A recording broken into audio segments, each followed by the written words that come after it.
Hello everyone, welcome back to the journey to National Master.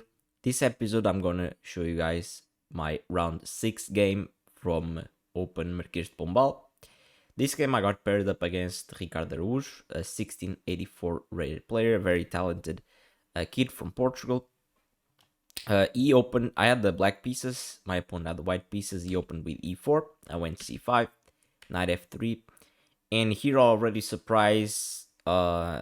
did a surprise with knight c6, which is a move that I never played in OTB chess.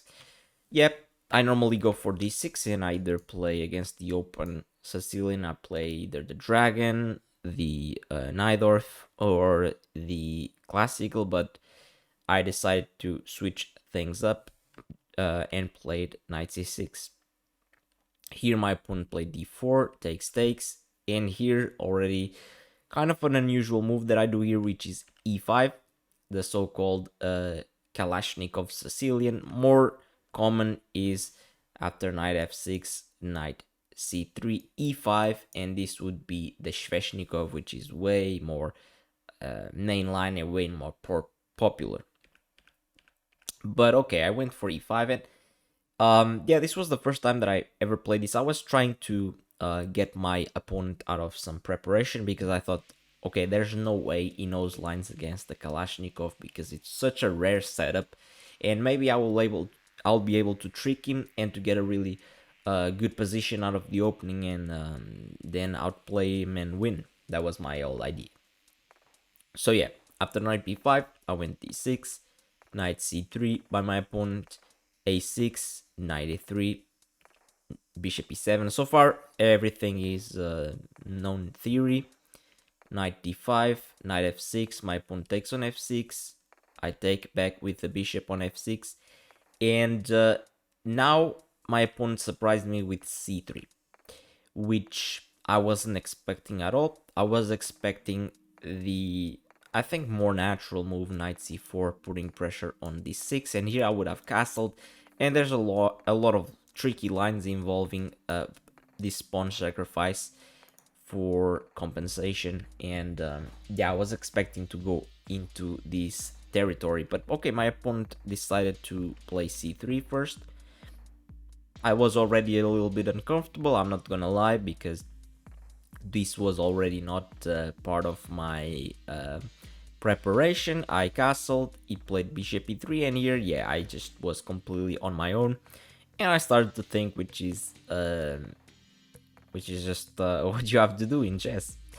So after bishop e3, I played b5, a move that you'll see a lot in these structures, just to gain space on the queen side and also to challenge this knight in the future, also taking away the square for the knight on c4, because my opponent, didn't make use of the square earlier, so I just want to push the pawns and control this important c4 square.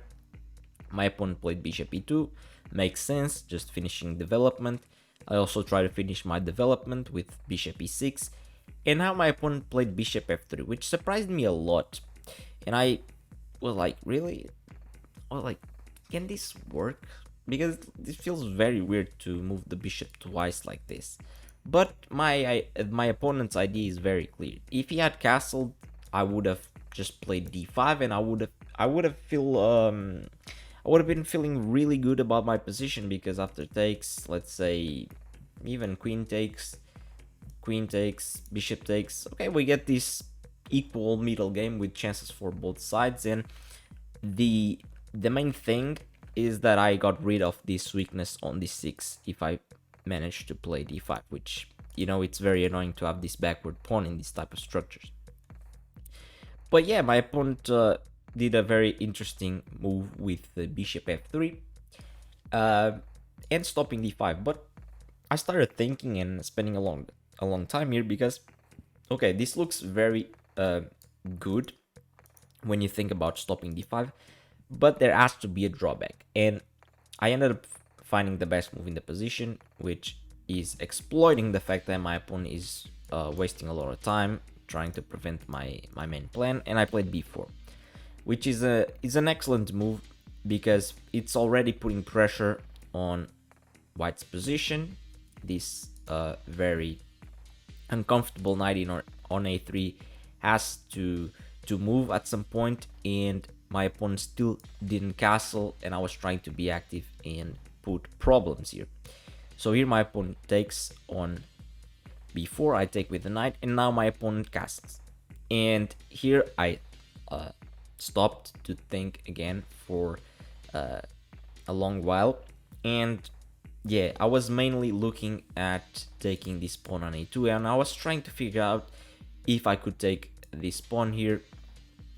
I didn't really know. I looked at bishop takes, I looked at knight takes, and after calculating for a long time, I thought that I couldn't take that pawn. I thought that the pawn was poisonous, which it's not poisonous. If I take with the bishop, it is poisonous, because after rook takes, knight takes, my opponent has queen b3, and now this knight is trapped, and I would have to play something like I don't know, let's say rook b8, queen takes, and okay, the material is equal, but I had to get rid of my two pieces to grab a rook and a pawn, which at the end of the day, I think the two pieces are better than the rook and the pawn in this type of positions, because this bishop will be very strong, controlling a lot of squares. But I could have taken with the knight here on a2, which I missed that I could do this, because after my opponent tries to do the same, now after b3, I actually have queen b8, which I missed. And the point is that white can't defend this pawn once again, and I would be clearly winning here. Also, a thing that scared me from taking on a2 was the simple bishop d2, covering the retreat square of the knight. But here, just a simple rook b8, adding protection to the b4 square, let's say. I was probably looking at queen a4, which looks very uncomfortable. Now my opponent is not only adding another defender to the b4 square, but it's also attacking the pawn on a6. It comes to a surprise that I could play a move like queen c8 and just simply defend this pawn and just calmly trying to retreat this knight, because at the end of the day, the engine says that there's no real way for white to just grab my knight. He would have to sack the exchange, but he wouldn't be able to get the second piece and to get a lot of compensation for the exchange. So yeah, I missed this. I don't even know if queen b6 also does the job. Probably it does. Let's say knight c4 here. Apparently here I have queen b5. Yeah, there was a lot of things to calculate, which I didn't end up calculating well, and I got scared of taking the pawn. And yeah, I just missed this opportunity of being a pawn up, and I wouldn't say that I would be winning or anything like that. I think there's a lot of compensation that white has after I take this pawn, because at the end of the day, I still have this d6 weakness, and I'm wasting a lot of time moving my pieces just to grab a pawn. But I would be comfortably up a pawn, and if I was feeling pressure, I could just sacrifice back a pawn and gain initiative. So yeah, I missed this opportunity to get a comfortable position, and I ended up playing rook c8, which is not necessarily a bad move, but it is slightly worse than taking the pawn, of course. Here my opponent finds a great move, simple queen d2, attacking my knight, and also connecting the rooks, preparing to bring another rook to the d file and pressure my d6 pawn. Very logical, very nice move. Here it's funny that the computer wants me to take on a2 again, but yeah, if I didn't take on the last move, which looked way more safe, now this line would be way more complicated after b3, knight c3, knight c4. Yeah, this is already a ton of pressure in my position. d6, is threatened. He's threatening to take on d6, also threatening to take on a6. Yeah, this position is already like chaotic, and yeah, I didn't go for this at all. I ended up playing knight c6, which is very passive and just allows my opponent to consolidate everything. Rook fd1, very logical, and here I played bishop e7, another passive move defending the d6 pawn. My opponent played bishop e2. He's just playing natural moves, just punishing my punishing my passive moves. And here I make a very sad move, which is knight b8, protecting this pawn on a6. And now I'm much worse in this position, and I think it makes sense that I'm worse because I just moved my knight from b4. I had the opportunity to take on a2. I didn't take on a2. I moved back to c6 and then moved back to b8. So my knight literally went from c6 to b4 to c6 to b8. c6 b4, c6 b8. It's not. This is not how you play chess. Okay, don't do this. Don't do what I did. This is very bad chess by me. And at the end of the day, it comes down to lack of calculation skills, because very important. So okay, knight b8. Here my opponent actually played his first bad move of the game. This is very bad because it's really just a waste of time. It looks logical at first because you're threatening to take on b8 and then take the pawn on a6. But there's a clear refutation here, which I found quickly, thankfully, which is knight d7. And now the point is that if my opponent takes on a6, which was his whole idea, I'm actually gonna be winning after rook a8. And there's a massive attack here, double attack on the bishops, and if my opponent plays queen e3 trying to defend this bishop, I can simply play queen c7, and if my opponent moves the bishop, I'll take the other bishop, and yeah, there's no real way for my opponent to keep defending this bishop forever. Let's say knight b5, for example, just queen c6, and yeah, there's no way to defend this bishop. It's yeah, it's totally lost for white at this point. So my opponent went back to e3, which just gave me a free tempo, basically. Gave me a free move with 97, which I was very happy that, okay, my opponent is human after all, he made a mistake. Here I played rook c6.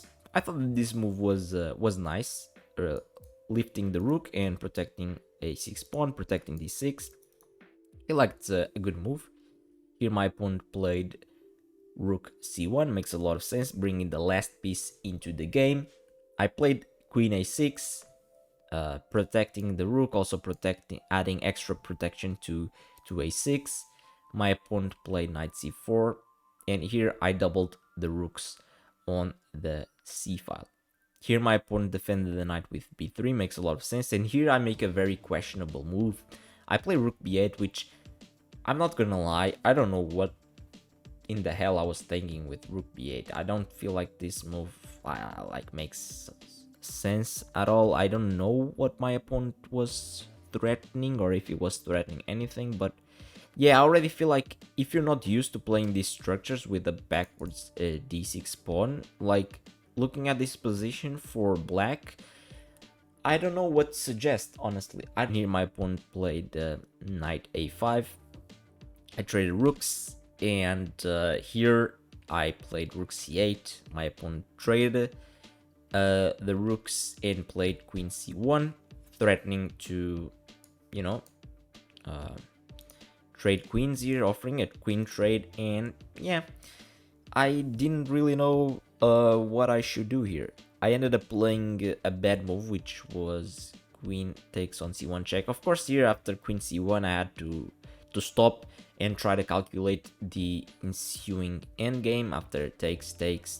And here I had to find some accurate moves because, yeah, although the material is equal, white is clearly better because he has, better pieces. His bishop is very active, already putting pressure on a6. He has a majority here on the queen side. This knight is very well placed, blocking this pawn. And yeah, it's tough. But what else could I do? I guess the computer says knight f6, but at the end of the day, after something like takes, I'm still in quite some trouble here in this endgame. I am under a lot of pressure. But okay, I thought that I found something that was good enough to hold. After bishop takes on c1, I played knight b6, bishop e3, and bishop d8 was my idea.